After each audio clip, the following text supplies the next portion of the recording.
Jigarthanda double X, விடுதலை, நரிவேட்டா இந்த 3 படத்துக்கும் ஒரு ஒற்றுமை இருக்கு. ஒரு ஹீரோ சிஸ்டம்குள்ள இருக்கான். அந்த சிஸ்டம்ல நடக்கிற உண்மையை பார்த்து அந்த உண்மையை எதிர்த்து போராடுறான். அப்படி போராடுறதுனால அவனோட வாழ்க்கையே மாறுது. அப்படிப்பட்ட ஒரு படம் தான் Narivetta. Directed by Anuraj Manohar, starring Tovino Thomas, Cheran, Suraj Venjaramoodu, Arya Salim, Priyamvada Krishnan. இந்த படத்துல டொவினோ தாமஸ் வர்கீஸ் பீட்டர் என்ற ஒரு கேரக்டர் பண்ணியிருக்காங்க. அந்த வர்கீஸ் பீட்டர் வந்துட்டு ஒரு கான்ஸ்டபிள். அந்த கான்ஸ்டபிள் இந்த படத்தோட ஓப்பனிங்லேயே போலீஸ் தேடுறாங்க. அவனும் ஊரை விட்டு ஓடிட்டு இருக்கான். அவனை தேடுறாங்க, ஓடுறான். கடைசியில் அவனை பிடிச்சிடுறாங்க. அவனை ஏன் போலீஸ் தேடுறாங்க, அவன் எதுக்காக ஓடுறான்? அந்த வர்கீஸ் ரொம்ப நாளாக கவர்மெண்ட் எக்ஸாம் எழுதி வேலைக்காக ட்ரை பண்ணிட்டு இருக்கான். அவனுக்கு என்ன நிறைய வேலை கிடைக்குது. நான் சின்ன சின்ன வேலைக்கெல்லாம் போக மாட்டேன், நான் வந்துட்டு போனா ஒரு பெரிய வேலைக்கு தான் போவேன் அப்படின்னு சொல்லி ட்ரை பண்ணிட்டே இருக்கான். அந்த வேலை கிடைக்காததுக்கு அவனுக்கு ரொம்ப நாள் தள்ளி போறது அகைன்ஸ்டா ப்ரொடெஸ்டும் பண்ணிட்டு இருக்கான். ஸ்கூல் டைம்ல இருந்து அவனும் ஒரு பொண்ணு லவ் பண்ணிட்டு இருக்காங்க.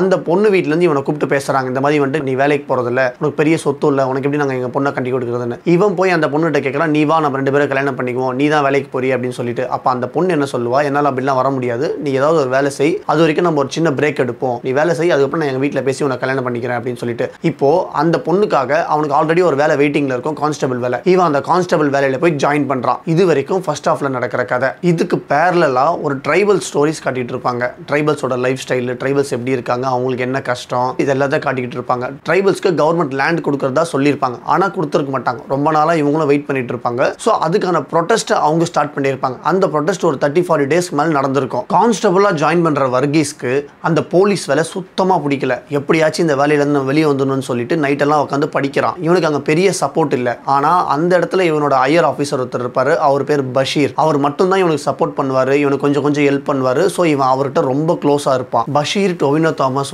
கூட சேர்த்து ஒரு 40 பேரை அந்த ட்ரைபல்ஸ் ப்ரொடெஸ்ட் பண்ற இடத்துல டியூட்டிக்கு போடுறாங்க. இதுக்கப்புறம் இந்த படத்துல நடக்கிறது எல்லாமே ட்ரைபல்ஸோட ப்ரொடெஸ்ட். அந்த ப்ரொடெஸ்ட் யாருக்கு அகெயின்ஸ்டா நடக்குது, அந்த ப்ரொடெஸ்ட்டை போலீஸ் எப்படி ஹேண்டில் பண்றாங்க, போலீஸோட புருட்டாலிட்டி அகெயின்ஸ்ட் த ட்ரைபல்ஸ், அதை வர்கீஸ் எப்படி பார்க்கறான், வர்கீஸ் எப்படி சேஞ்ச் ஆகுறான், அவன் சேஞ்ச் ஆகுறதுனால என்ன நடக்குது, அந்த ட்ரைபல் கம்யூனிட்டியோட ப்ரொடெஸ்ட்க்கு ஆன்சர் கிடைச்சிச்சா இல்லையா, இல்லை அந்த ட்ரைபல் கம்யூனிட்டிக்கு நீதி கிடைச்சிச்சா இல்லையா, இதுதான் இந்த படத்தோட மீதி கதை.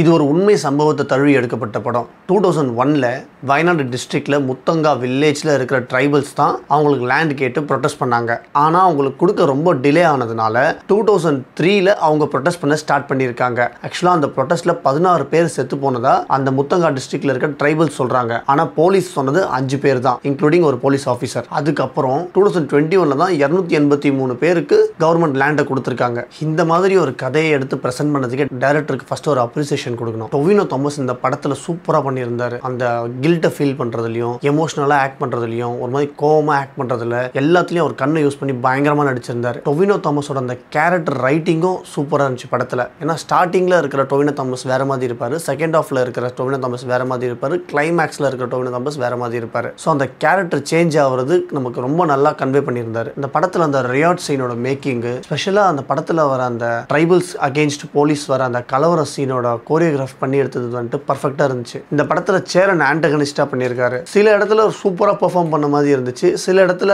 லைட்டா சேரன் ஆன்டகனிஸ்டா நம்மளால ஃபீல் பண்ண முடியாத மாதிரி இருந்துச்சு. கொஞ்சம் நிறைய பில்டப் பண்ண ட்ரை பண்ணியிருக்காங்க. அந்த பில்டப் பண்ண சீன்ஸ்லாம் ஒர்க் அவுட் ஆகல. ஆனா ஒரு நார்மலா ஆக்ட் பண்றது நல்லா இருந்துச்சு. ஆக்சுவலா இந்த படத்தோட கதையை டைரக்டர் வந்து டொவினோ தாமஸோட பாயிண்ட் ஆஃப் வியூல எடுத்துட்டு போனதுனால ஃபர்ஸ்ட் ஆஃப் ஃபுல்லா டொவினோ தாமஸோட ஸ்டோரி, அதுவே வந்துட்டு அதுக்கப்புறமா தான் அந்த ட்ரைபல் ஸ்டோரிக்குள்ள வராங்க. ஸோ அந்த ட்ரைபல் ஸ்டோரிக்குள்ள ரொம்ப லேட்டா வர்றதுனாலையும், அந்த ட்ரைபல்ஸோட ஸ்டோரி என்ன, அவங்க எதுக்காக, என்ன பிரச்சனைன்றத டீப்பா நமக்கு சொல்லாததுனாலையும் அந்த ட்ரைபல் ஸ்டோரி கூட நம்மளால கனெக்ட் ஆக முடியல. டொவினோ தாமஸோட லவ், அவரோட லைஃப் ஸ்டைலு, வேலைக்காக கஷ்டப்படுறது, ஸோ நிறைய அதில் ஸ்பெண்ட் பண்ணதுனால இதில் நம்மளால கனெக்ட் ஆக முடியாத மாதிரி எனக்கு ஃபீல் ஆச்சு. இந்த நான் லீனியர் பேட்டர்னா படத்தை பண்ணியிருப்பாங்க. ஓப்பனிங்ல டொவினோ தாமஸை தேடி பிடிப்பாங்க, அதுக்கப்புறம் ஃபிளாஷ்கேட்ல போய் என்ன நடந்துச்சுன்னு பிரசன்ட் பாஸ்ட்னு போயிட்டு வராங்க. அது இந்த படத்துக்கு செட் ஆகாத மாதிரி ஃபீல் ஆகுது. ஏன்னா படம் கொஞ்சம் ரொம்ப எமோஷனலா போகும்போது திருப்பி அங்க போய் அது வேற கதையா வர மாதிரி ஃபீல் ஆன மாதிரி இருந்துச்சு எனக்கு. இந்த படத்தோட மியூசிக் டைரக்டர் ஜேக்ஸ் விஜய். எல்லா எமோஷனல் சீன்ஸ்லயும் பேக்ரவுண்ட் மியூசிக் பிளஸ் பாட்டு எல்லாமே ரொம்ப நல்லா இருந்துச்சு. எமோஷனல் சீன்ஸ்க்கெல்லாம் போட்டு இந்த மியூசிக் ரொம்ப கனெக்ட் ஆச்சு. Cinematography cinematography